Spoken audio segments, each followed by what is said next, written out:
Patty Loveless was born on January 4, 1957, in a small town called Pikeville, Kentucky. Her birth name was Patricia Lee Ramey. She grew up in an even smaller place called Elkhorn City, which was a coal mining town. The area was surrounded by beautiful mountains, and everywhere you went, you could hear bluegrass music, gospel songs, and old-fashioned country tunes playing in the hills. Patty's dad, John Ramey, worked as a coal miner. Sadly, he got very sick from breathing in coal dust all day, which is called black lung disease. This made life really hard for the whole family. Later on, Patty would write songs about these tough times, about losing people you love, and about never giving up even when things get really difficult. Her mom, Naomi, loved music and always encouraged Patty to sing. She would tell Patty to sing harmony with her older sister. Those times when the whole family would sing together at home became super important for Patty. That's where she learned to sing with so much feeling and emotion. Her voice became rich and real, full of honest feelings. When Patty was a teenager, she looked up to famous country singers like Loretta Lynn and Dolly Parton. Both of these women were also from Kentucky, just like her. They came from families that didn't have much money, but they became huge stars in country music. This inspired Patty and made her believe that she could do it too, even though she came from a small coal mining town. Patty started performing with her brother Roger, who played the guitar and helped manage her early career. In the early 1970s, the brother and sister would drive to Nashville together. Roger knew some people there because he had worked with a group called the Wilburn Brothers. During one of those trips to Nashville, young Patty got to sing backstage at the famous Grand Ole Opry. While she was there, Porter Wagoner and Dolly Parton heard her sing. Meeting these famous people and having them notice her talent gave Patty the confidence she needed. She started to really believe she could make it as a professional singer. But Patty's journey to becoming a star wasn't easy at all. When she was in her late teens, she got married to a man named Terry Loveless. His last name inspired her stage name, which became Loveless. They performed together in small clubs all across the South, mixing rock and roll with country music. But the marriage didn't work out, and eventually they split up. After the divorce, Patty went back home to Kentucky to figure out what to do next. Her brother Roger encouraged her again to follow her dreams and go back to Nashville. By the mid-1980s, Patty was performing regularly in Music City, which is what people call Nashville. Her voice was so powerful and full of emotion that a big record company called MCA Records noticed her. They signed her to a record deal in 1985. Her first albums came out in 1988, and they were called If My Heart Had Windows and Honky Tonk Angel. These albums showed everyone that a major new talent had arrived in country music. She had hit songs like Chains, Timber I'm Falling in Love, and Don't Toss Us Away. These songs climbed up the country music charts, and Patty became known as one of the best voices in what people called the neo-traditional country movement. This was a time in the late 1980s when country music was going back to its old-fashioned roots and traditional sound. The 1990s were the best years of Patty's career. This was when she became really famous and made her best music.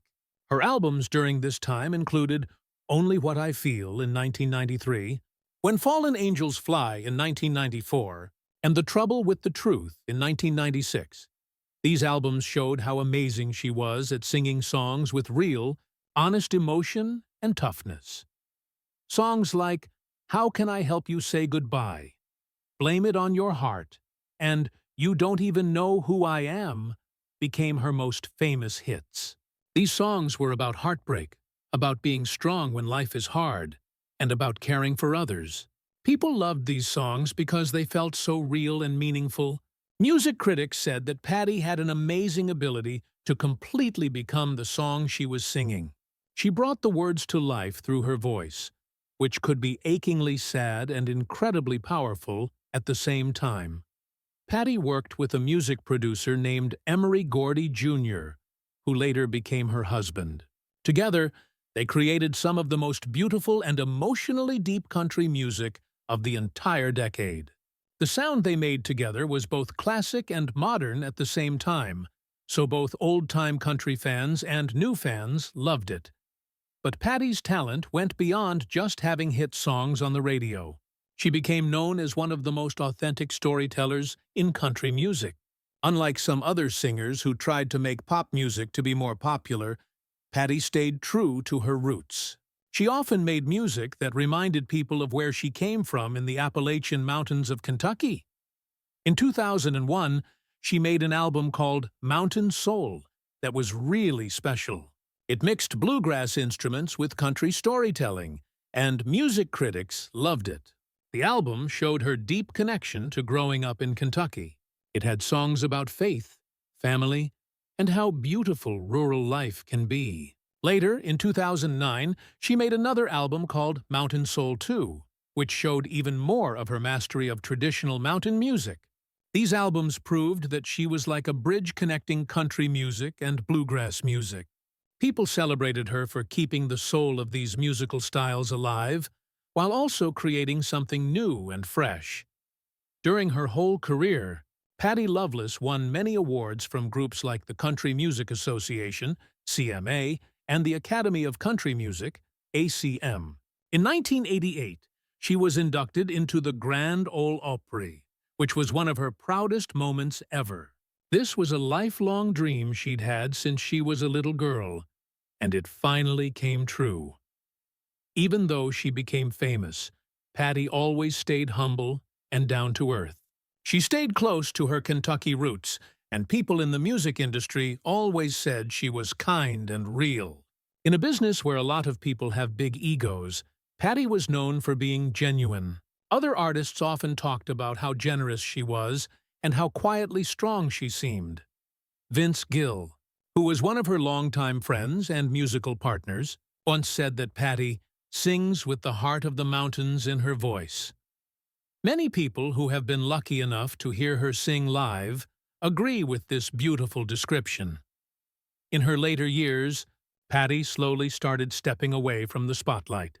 She chose to focus more on her family life and finding personal peace instead of trying to have more hit songs on the charts.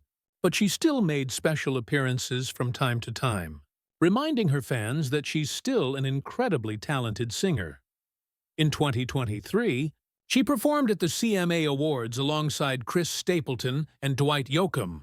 Her voice was just as powerful and emotional as it had always been, and she brought the whole audience to tears.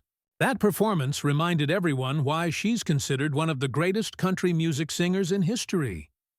Patti Loveless's personal life has mostly been kept private, away from gossip magazines and tabloids, but her life experiences have played a huge role in shaping her music and giving it such emotional depth. Her experiences with love, heartbreak, and eventually finding a lasting partnership mirror the heartfelt stories she tells in her songs. Throughout her life, she has been married twice, first to Terry Loveless and later to Emery Gordy Jr., who became not just her life partner, but also her creative collaborator and one of the most important people in her musical journey. Her first marriage was to Terry Loveless, whom she married in 1976, when she was still a young woman trying to find her place in the competitive world of country music. Loveless was a drummer and musician himself, so he shared Patti's love of performing. They met while she was still developing her career, and their relationship began during a time when she was searching for her musical identity.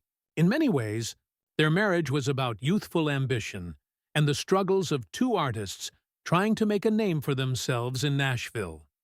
Patti and Terry performed together in local bands before she became famous, and Terry's musical background helped her learn about performing on stage, touring, and dealing with the pressures of life on the road. However, as Patti's career started demanding more of her time and energy, their marriage began to have problems because of the pressures of the music industry. Being separated for long periods, struggling with money, and dealing with the emotional stress of building a career all took their toll. Patti's early years in Nashville were filled with both hope and disappointment. She faced rejection from record labels and had to deal with the uncertainty that comes with trying to build a career in country music. These hard times naturally affected her marriage. By 1986, after being together for 10 years, the couple decided to get divorced. Even though their marriage ended, that period of her life deeply influenced her songwriting.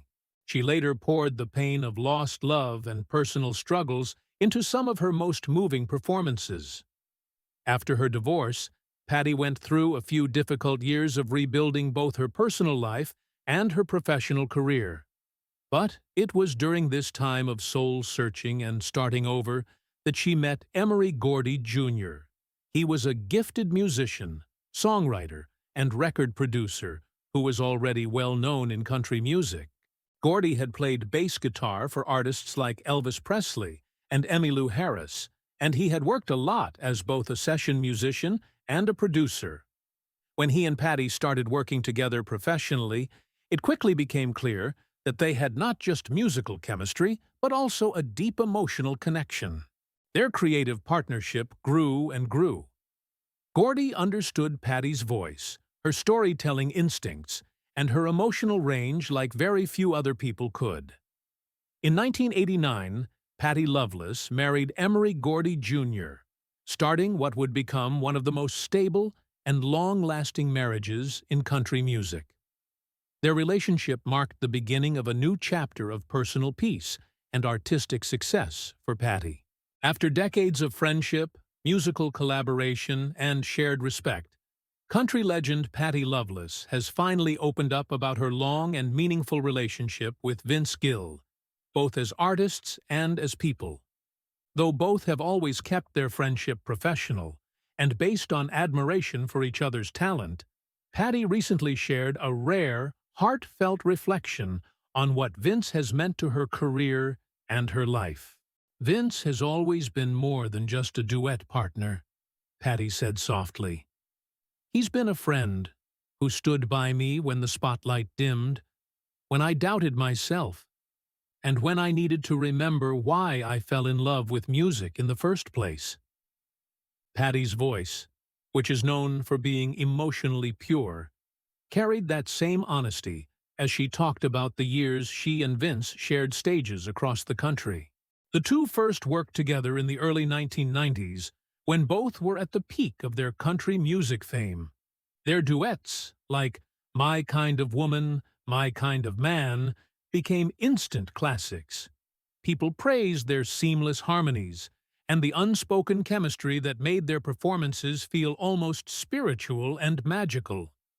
"When Vince and I sang together," she remembered, "it wasn't just two voices. It was two hearts speaking the same language. There was something natural about it. We didn't have to plan or force anything. It just happened."